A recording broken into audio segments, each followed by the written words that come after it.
Terima kasih Tribuners karena masih tetap bersama kami di live report on the spot Tribun Timur. Kita langsung beralih ke informasi selanjutnya yang datang dari Kabupaten Goa. Ratusan rumah terendam banjir di Jalan Yusuf Bauti Pecinongan, Goa. Seperti apa informasi selengkapnya, kita sudah terhubung dengan jurnalis Tribun Timur, Said Zulfadli yang berada di lokasi banjir. Halo Said. Ya, Said mungkin bisa dijelaskan seperti apa kronologis banjir yang terjadi di Jalan Yusuf Bauti Pecinongan, Goa ini? Ya baik, saat ini sangat intens. Hingga semalam air mulai naik khususnya di Jalan Yusuf Bauti ini, sepanjang Jalan Yusuf Bauti,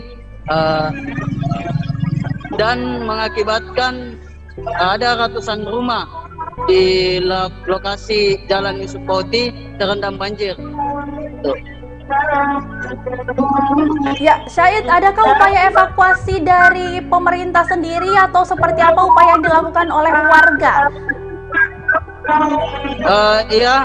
Tentunya ada evakuasi baik itu dari tim Tagana maupun tim rescue BPBD dan Dinsos Kabupaten Goa.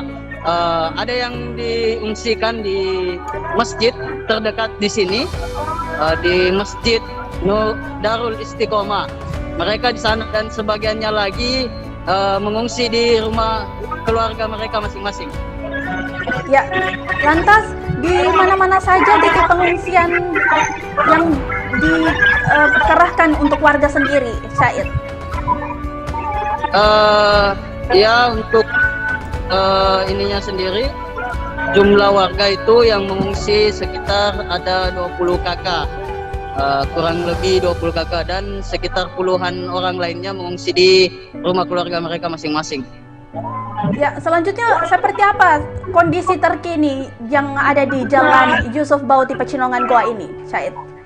Ya, bisa dilihat sendiri bahwasanya di kondisi terkini di Jalan Yusuf Bauti ini mulai surut, tapi di bagian tengah di sepanjang jalan juga itu ketinggian sampai di betis orang dewasa, dan di beberapa perumahan juga masih ada yang sampai lutut hingga paha orang dewasa. Namun kondisi cuaca mulai cerah. Ya, untuk akses jalannya sendiri, Syahid?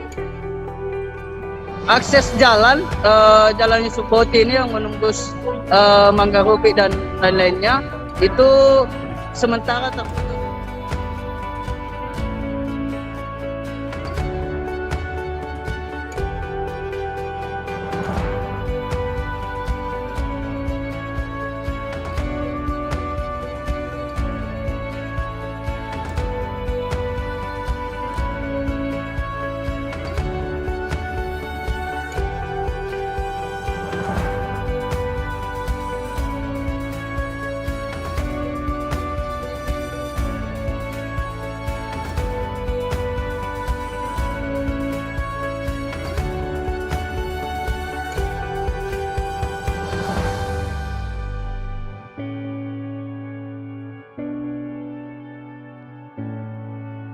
Atas peristiwa banjir yang terjadi di Pecinongan, Kabupaten Goa, terdapat beberapa alternatif kebijakan untuk mengatasi persoalan banjir tersebut.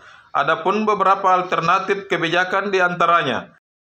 Alternatif pertama, kebijakan pembangunan sumur resapan, di mana kebijakan ini selain dapat mengurangi genangan air saat banjir, sumur resapan juga efektif mengatasi kekurangan cadangan air tanah saat musim kemarau. Namun di sisi lain, sumur resapan dinilai memiliki keterbatasan daya tampung air saat terjadi banjir.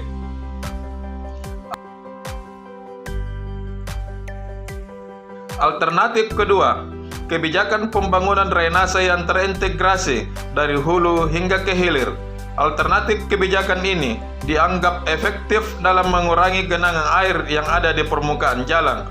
Walau demikian, drainase kadangkala tidak berfungsi normal akibat pengendapan tanah dan penyumbatan sampah-sampah yang dibuang sembarangan oleh masyarakat. Alternatif ketiga, kebijakan pembangunan drainase secara bertahap Proses ini dapat diawali dengan melakukan galian saluran drainase sepanjang area banjir hingga ke wilayah saluran drainase yang telah tersedia. Kebijakan pembangunan secara bertahap ini dapat mengurangi penggunaan anggaran yang besar. Namun di sisi lain, kebijakan pembangunan yang dilakukan secara bertahap selain membutuhkan tahapan yang cukup lama, juga dianggap kurang efektif dalam menuntaskan persoalan banjir yang telah terjadi.